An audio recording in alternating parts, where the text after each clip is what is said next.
Praise the Lord. வாழ்வை வளமாக்கும் தேவ வார்த்தை.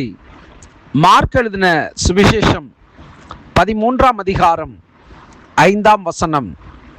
இயேசு அவர்களுக்கு பிரதியுத்தரமாக, ஒருவனும் உங்களை வஞ்சியாதபடிக்கு எச்சரிக்கையாயிருங்கள். 6வது வசனமும் வாசிக்கிறேன்.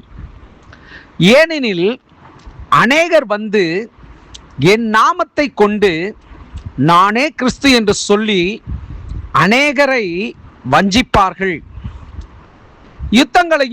யுத்தங்களின் செய்திகளையும் கேள்விப்படும் போது கலங்காதேயுங்கள், இவைகள் சம்பவிக்க வேண்டியதே, ஆனாலும் முடிவு உடனே வராது என்று 7வது வசனத்திலே சொல்லப்படுகிறது. எனக்கு அன்பான கர்த்தருடைய பிள்ளைகளே, ஒருவனும் உங்களை வஞ்சிக்காதபடிக்கு எச்சரிக்கையாயிருங்கள். உண்மையான வார்த்தை. தேவன் அருளிய, தேவனே பேசிய அற்புதமான ஒரு வார்த்தை. ஒருவனும் உங்களை வஞ்சியாதபடிக்கு எச்சரிக்கையாயிருங்கள். இன்றைக்கு உள்ள காலகட்டங்களிலே எவர்களை தேவனுடைய பிள்ளைகள் என்றும் எவர்களை தேவனுடைய ஊழியர்கள் என்றும் நம்புவது இக்காலகட்டத்திலே மிகவும் ஒரு அரிதான செயலாக இருக்கிறது. இந்த வார்த்தையை ஏன் இப்படி சொல்லுகிறேன் என்றால்,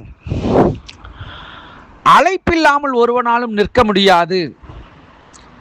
இன்றைக்கு அழைப்பில்லாமல் பிழைப்புக்காக ஊழியம் செய்கிறவர்களும் பிழைப்புக்காக அழைப்பில்லாதவர்களும் இன்றைக்கு ஏராளமானோர் எழும்பி இருக்கிறார்கள்.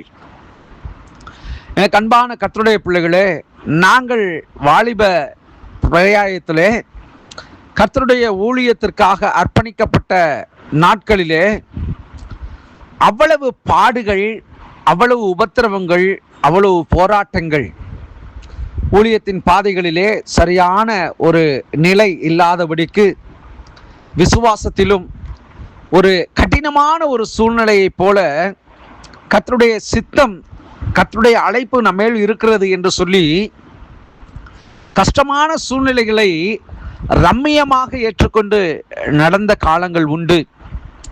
ஆனால் இப்பொழுது உள்ள காலகட்டங்களிலே அநேகர் தங்களை கிறிஸ்து என்றே அவர்கள் அழைக்கத்தக்கதாக அப்படிப்பட்ட ஒரு நிலையிலே இன்றைக்கு ஊழியர்களும் கடந்து போய் கொண்டிருக்கிறார்கள்.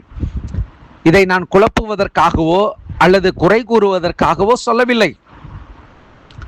ஏனென்றால் அன்றைய காலகட்டங்களிலே இருந்த ஊழியத்தின் காரியங்கள் இன்றைய காலகட்டத்திலே இல்லை.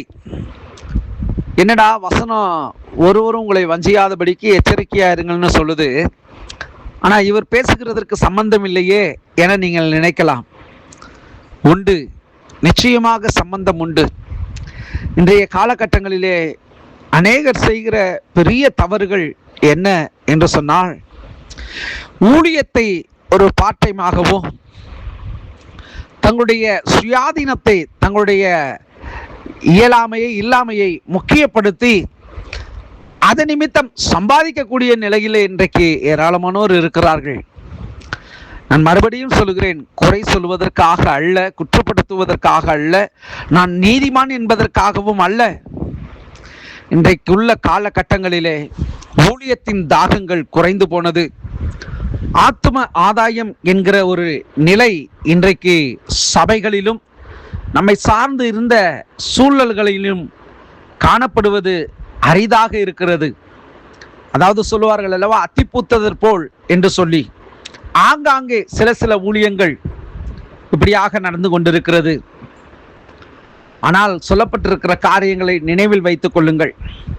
கடைசி நாட்களிலே நாம் வஞ்சிக்கப்பட்டு போகாதபடிக்கு அநேக உபதேசங்களை தங்களுடைய சிந்தையில ஏற்றிக்கொண்டு இது சரி அது சரியில்லை என்றெல்லாம் நாம் சிந்தியாதபடிக்கு, கிறிஸ்து நமக்கு அறிவித்திருக்கிற, அவர் சொல்லி இருக்கிற கட்டளைகளையும் கற்பனைகளையும் உபதேசங்களையும் நாம் கை கொண்டு வாழ்ந்து வந்தால் நிச்சயமாக நாம் வஞ்சியாதபடிக்கு அவருடைய ராஜ்யத்தை நம்மால் கட்டி எழுப்ப முடியும். உலகத்திலே அழிவுகள் கடந்து வந்து கொண்டுதான் இருக்கிறது. ஆனால் வேதத்தின் அடிப்படையிலே முடிவு உடனே வராதாம்.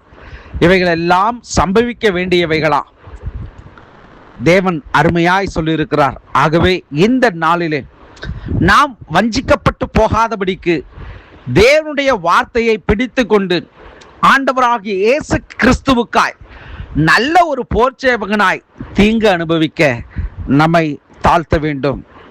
ஜெபிப்போம். நல்ல தகப்பனே, ஆசீர்வாதமான இந்த நாளிலும் இந்த வார்த்தையின் மூலியமாக ஒருவரும் உங்களை வஞ்சியாதபடிக்கு எச்சரிக்கையாயிருங்கள் என்று எங்களுக்கு உணர்த்தி இருக்கிறீர். கர்த்தர் எங்களையும் எங்களுடைய ஊழியங்களையும் ஆண்டவரே உமக்கு முன்பதாக உண்மையும் முத்துவமாய் செய்கிற ஊழியங்களையும் ஆசீர்வதிப்பீராக, பெருக பண்ணுவீராக. கரத்திலே ஒப்பு கொடுக்கிறேன்.